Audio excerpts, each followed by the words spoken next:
Fala investidor, eu sou o Alex, esse é o canal Pingado na Bolsa. Hoje a gente vai conferir aqui o relatório gerencial do RBRF11, o fundo imobiliário RBR Alpha Multi-Estratégia Real Estate, então fica ligado aí até o final do vídeo para todas as informações sobre esse fundo.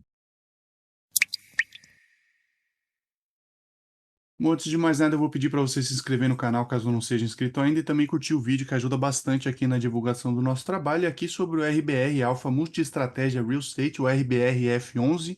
Ele teve início lá em setembro de 2017, a administradora aqui é a BTG Pactual, o patrimônio do fundo é R$ 1 bilhão aqui, 1 bilhão 129 milhões, são 13 milhões de cotas emitidas, a gestora é a RBR Asset Management, patrimônio aqui por cota é de R$ 82,59 e o fundo tem uma reserva de lucros aqui de 70 centavos por cota. Bom, e como que é a visão da alocação aqui com relação aos fundos imobiliários em que o RBRF investe? Então, ele tem 57% aqui em tijolo, 42,2% aqui em papel. Então, a gente vê que ele tem uma predominância um pouquinho maior aqui em tijolo do que em papel. Bom, e aqui o dividendo médio nos últimos 12 meses foi de 61 centavos por cota, são 85.691 cotistas. Até comenta aí para mim se você é cotista desse fundo ou não. São 23 fundos imobiliários que ele tem aqui no portfólio, 11 CRIs no portfólio, R$ 1.900.000 aqui de liquidez média diária e R$ 68,86 foi o preço de fechamento da cota aqui com relação a esse relatório gerencial daqui. Bom, e aqui vamos dar uma olhada no resumo, então, de julho. O dividendo por cota foi de 60 centavos, o que dá um dividend yield aqui de 11% ao ano. Retorno patrimonial foi de 0,19%, o ajustado também 0,19%. O retorno aqui do RBRF no mercado foi de 2,46%, enquanto que o IFIX foi de 0,66% e o CDI foi de 1,03%. Então a gente vê que nesse mês o retorno do RBRF foi superior tanto ao IFIX quanto ao próprio CDI. Bom, aqui uma nota do gestor, então para agosto de 2022 eles anunciaram a distribuição de rendimentos de 60 centavos por cota, um dividend yield de 11% ao ano aqui sobre a cota de mercado no fechamento de julho, pagos em 16 de agosto aos detentores das cotas em 9 de agosto, que é a Datacom, e nesse mês eles encerraram o período com uma reserva de resultados de 70 centavos por cota. O dividendo do mês aqui de 60 centavos por cota segue em linha com guidance de dividendos até dezembro de 2022 de 60 centavos aqui a 75 centavos por cota, visando auxiliar o investidor a ter uma maior clareza na travessia desse momento de incertezas do radar. Então aqui eles ressaltam que o direcionamento do time de gestão não foi e nunca vai ser aqui uma promessa de rentabilidade aos investidores e eles entendem que a divulgação da banda de rendimentos ajuda o mercado a ter uma maior previsibilidade dos resultados a serem distribuídos pelo RBR Alpha. Então lembrando, esses 60 a 75 centavos aqui não é uma promessa, é mais um guidance mesmo, é mais uma orientação, uma projeção, né, do que eles acham que vai ser pago de dividendos aí ao longo dos próximos meses, mas não é uma promessa, eles não podem garantir isso daqui. Lembrando sempre isso aqui, fundos imobiliários são renda variável, tá? Não é renda fixa. E lembrando também que eu não estou recomendando a compra ou a venda desse ativo. Aqui com relação aos fundos imobiliários, o setor de fundos aqui teve o melhor desempenho no mês, com a alta de 2,75%. Ao contrário da maioria dos setores, o setor de CRIs recuou 0,5%, porém, a maior queda ficou com o setor de corporativos, caiu aqui 3,05%. E com as altas dos demais setores de tijolo, o IFIX encerrou o mês de julho com alta de 0,66%. Como a gente pode ver aqui, então, em julho de 2022, certo? Então, fundos de fundos 2,7%, shoppings 2,4%, híbridos também 2,4%, logístico aqui 2%, 1,6% outros, 1,1% agências, uma queda aqui de 0,5% em CRIs e 3,1% aqui corporativo, o IFIX como um todo 0,7% positivos. Isso no mês de julho, mas como a gente pode ver também, tem 2022 aqui como um todo, então fundos de fundos 3,3% negativos, 1,8% positivo aqui shopping, 0,2% híbrido, 0,6% negativos aqui logístico e outros também 0,3% negativos, agências aqui 9% negativos no ano, CRIs 4% positivos e corporativos 11% negativos aqui, enquanto que o IFIX tem uma alta aqui de 0,3% em 2022. E aqui eles continuam o comentário, então, olhando para as atualizações do RBR Alpha em linha com as nossas últimas movimentações e análises, claro, da gestão aqui, tá? Nesse mês eles tiveram aquisição de aproximadamente 50 milhões de reais aqui de KNCR11 e eles alcançaram 5,9% do patrimônio líquido de alocação no papel. Esse é o fundo de crédito em carteira focada em operações high grade indexadas ao CDI e taxa média de 2%. E como eles entraram na oferta abaixo do valor de tela, eles esperam extrair um possível ganho de capital de 2% nesse semestre, assim sendo o retorno esperado de CDI mais 6% ao ano. Como eles enfatizaram no último relatório aqui de junho de 2022 e no comentário macro acima, eles têm uma visão mais otimista para as operações indexadas ao CDI versus operações indexadas ao IPCA nesse semestre. Além disso, o fundo conta com uma liquidez média diária aqui de 7 milhões de reais por dia. Lembrando, esse fundo aqui é o KNCR11 que eles estão comentando. E para aproveitar o timing de entrada na oferta do KNCR11, eles venderam algumas posições de CRIs diretos também indexados ao CDI com menor liquidez. Portanto, o percentual do PL com exposição ao CDI segue o mesmo, porém com maior flexibilidade e possível ganho de capital no curto prazo. A gestão continua aqui que eles buscam estar preparados para uma possível retomada do mercado, na qual deve favorecer os fundos de tijolo descontados versus patrimônio líquido. Como eles não têm clareza de quando isso vai ocorrer, as posições de fundos de crédito com liquidez tornam-se ainda mais estratégicas. Um outro assunto relevante aqui no mês de julho de 22 foi o encerramento do processo competitivo de venda dos ativos do fundo HGPO 11, conforme fato relevante publicado pelo próprio HGPO, e como as propostas não atingiram o preço mínimo pedido, não houve negociação.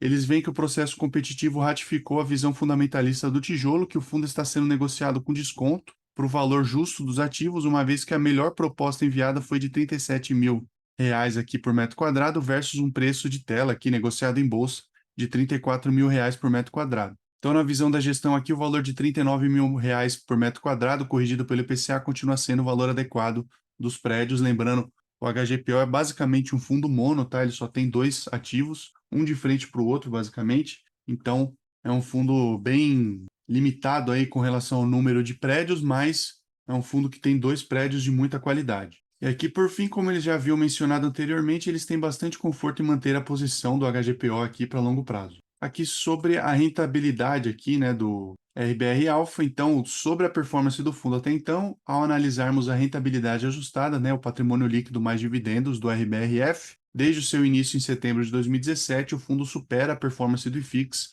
no mesmo período em 8,3%, representando 131% do IFIX. Então, a gente vê aqui o alfa, tá? Patrimônio líquido mais dividendos, tá aqui no gráfico, essa linha azul. A gente tem aqui o IPCA, 31,9%, que é a linha amarela. O 31,1% aqui é o CDI no período e o IFIX, 26,7%. Então, lá desde setembro de 2017 até agora, junho, julho de 2022. Bom, e a alocação trimestral aqui do RBRF, então a alocação de recursos entre tijolo e papel é definida em função das oportunidades de mercado primário e secundário, sendo que nos momentos em que eles virem aqui os fundos de tijolo com valuations com menos prêmio, a alocação em papel vai ser maior. E o número de fundos utilizados em cada setor do RBRF é referente aos fundos com representatividade maior ou igual a 1% do patrimônio líquido do fundo RBRF. Então, aqui a alocação em tijolo versus papel. Então, RBRF, 57,8%, tem 15 fundos aqui em tijolo e 42,2% aqui alocação em papel, 8 fundos diferentes, lembrando, todos acima de 1%. O IFIX aqui, 47,1%, 50 fundos em tijolo, 52,9% aqui, 56 fundos em papel. Aqui especificamente do corporativo, tá? Então, a RBRF tem 26% aqui, 7 fundos, a alocação atual.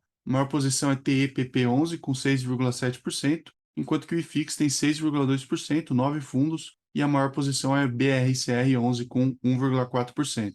Aqui com relação ao setor de galpões logísticos, tá? Então, o RBRF, 9,4%, tem um fundo, que é o RBRL, com 8,8%, aqui é a maior posição, e o IFIX, 17,5%, 18 fundos, HGLG11, 4%, aqui é a maior posição. Com relação aos shopping centers, então a RBRF tem 7,4% aqui, 3 fundos, a maior posição é BPML11 com 2%, enquanto que o IFIX 6,9%, 5 fundos, o HGBS 11, 1,7% de composição do IFIX. Aqui recebíveis, então o RBRF 42,2%, 8 fundos, KNCR 11 é a maior posição, 5,9%, enquanto que o IFIX aqui é 45,2%, 38 fundos, Canip 6,5% é a maior posição. E outros aqui, então tem agência educacional, fundos de fundo, hospitalar, hotel, residencial, varejo, cemitério, enfim, todos os outros tipos de fundos. O RBRF tem 15%, 4 fundos, maior posição é FL2,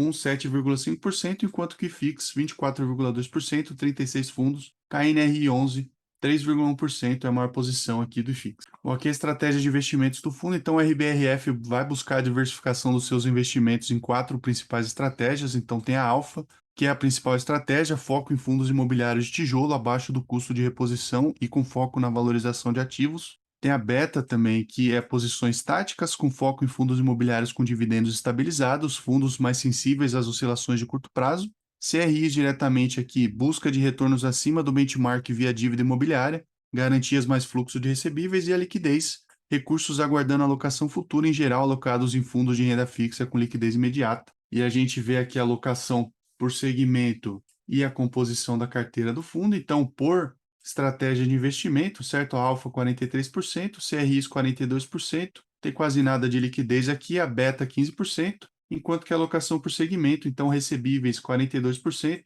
26% aqui corporativo, 7,4% em shoppings, 9,4% em galpão logístico e 15% em outro. Bom, e como é que foi a distribuição de resultados do fundo em julho aqui? 7 milhões de reais aqui em rendimentos, ganho de capital negativo aqui, 342 mil reais, 2 milhões e meio de CRIs, 193 mil aqui de instrumentos de liquidez, então total de receita de 9 milhões e meio de reais, 734 mil reais aqui de despesas, um resultado de 8 milhões e 800 mil reais, umas reservas aqui e um rendimento distribuído de 8 milhões e 200 mil reais. Percentualmente com relação ao caixa, eles distribuíram 92,7%, rendimento de 60 centavos, um dividend yield aqui anualizado de 11%. Se a gente for comparar o acumulado de 2022, então, resultado de 62 milhões de reais, enquanto que o rendimento distribuído foi de 58 milhões de reais. Como a gente pode ver aqui, eles distribuíram 94,7% do resultado. Aqui é a composição do rendimento mensal por cota, então a gente vê que ele mantém uma certa estabilidade aqui na casa dos 60 centavos, como a gente pode ver lá desde agosto de 21, mas tem aumentado aqui os rendimentos, né? De 44 centavos para 67 centavos agora em julho de 2022 e tem uma reserva atual aqui de 70 centavos por cota. Então, no quadro que a gente vai ver abaixo aqui, eles apresentam a quebra de receitas e despesas do mês de forma a compor o dividendo distribuído de 60 centavos por cota. E esse conceito aqui de FFO, Funds from Operations, remete ao resultado gerado no período através da soma dos rendimentos recebidos nas alocações e fundos imobiliários, renda fixa e CRIs, menos as despesas do fundo. Então, como a gente pode dar uma olhada aqui nesse gráfico, então, o FFO ficou em 67 centavos, 3 centavos aqui o GK líquido, 5 centavos de reservas e o dividendo aqui de 60 centavos. E eles ressaltam também que a RBR resolveu de forma voluntária renunciar a uma parte da taxa de gestão dos investimentos alocados em fundos geridos pela RBR, desde que o investimento nos veículos da RBR seja igual ou superior a 1/3 das cotas do fundo investido, conforme eles publicaram em fato relevante aqui em 30 de 4 de 21. Então, o FFO vai ser beneficiado por uma despesa menor do fundo. E a evolução patrimonial aqui, a cota patrimonial inicial do fundo foi de R$ 95,60, que é referente à cota inicial base de R$ 100, descontados os custos de estruturação e distribuição iniciais. A cota patrimonial em julho de 22 atingiu R$ 82,59, representando uma desvalorização de 13,6% no acumulado. Essa variação nos investimentos mais os dividendos distribuídos reflete o efetivo resultado da gestão de um fundo de fundos, e eles entendem que é como o RBR Alpha deveria ser analisado e comparado. Então, eles adicionam também os dividendos acumulados como forma de demonstrar que parte do ganho de capital aferido no período já se converteu em dividendos, dessa forma reduzindo o patrimônio líquido, porque, afinal, os dividendos que foram distribuídos faziam parte, até então, antes de serem distribuídos, do patrimônio líquido do fundo. Então, como a gente pode dar uma olhada aqui, então, em dezembro de 2017, a cota patrimonial aqui estava em 97,18 e aqui, em julho de 2022, a cota patrimonial está R$ 82,59, teve um ganho de capital não realizado aqui de R$ 10,23, dividendos acumulados de R$ 38,39 e aqui as cotas integralizadas a 92,81. Bom, a participação aqui por percentual do patrimônio líquido, a estratégia tijolo, como a gente pode ver, você pode dar uma pausada no vídeo aqui, mas as principais posições são em RBRL, que é da casa, tá? O RBR logístico, 8,8%, 7,47% aqui o FL2, 6,72% aqui o TEPP, 5,46% aqui o HGPO e 4,07% aqui o RCRB11, que fazem parte da estratégia tijolo. Essas são 5 maiores posições. as outras posições estão conforme você pode dar uma olhada aqui abaixo. Bom, enquanto as outras estratégias aqui, a gente tem a estratégia crédito e liquidez. Então, fundos de CRIs aqui, 5,86 aqui no KNCR, 3,52 no CCRF, 2,61 no RBRY, 2,36 no RBRR e 2,02 no BTCR. A gente também tem esses outros aqui, dentro da estratégia de fundos imobiliários de CRI, enquanto que CRIs diretamente, a gente tem esses CRIs, GE Barueri, Cabriúva, Green Towers, MRV e outros. E a estratégia liquidez aqui, RBRX e uma liquidez diretamente aqui em caixa, 0,3%. Com relação aos investimentos diretamente em CRIs, então, como a gente comentou aqui, são 4 CRIs maiores e alguns outros. Aqui a gente tem os emissores, então RBSEC, Vert, RB Capital e TruSec. Segmentos aqui, galpão logístico, lajes corporativas, incorporação residencial, percentual do patrimônio líquido, os indexadores aqui, basicamente IPCA, IGPM e CDI, as taxas de aquisição, as taxas de emissão e os vencimentos aqui de cada um desses CRIs. Bom, para finalizar aqui as taxas do fundo, então sobre o patrimônio líquido, então a gestão 0,8% ao ano, administração 0,2% ao ano e performance aqui de 20% sobre o que exceder esse benchmark aqui, maior entre GPM mais 3% ao semestre ou 4,5% ao semestre. Esse fundo já teve 6 emissões de cotas, tá? Então, em 17, 18, 19, 20 e 21. E é isso por hoje. Esse foi o vídeo sobre o RBRF11, relatório gerencial de julho de 2022. Espero que tenha sido útil para vocês. Se foi útil, considere curtir o vídeo, assina o canal para não perder os próximos vídeos e também compartilha esse conteúdo com quem possa ter interesse nele. E é isso por hoje. Eu te vejo no próximo vídeo. Tchau!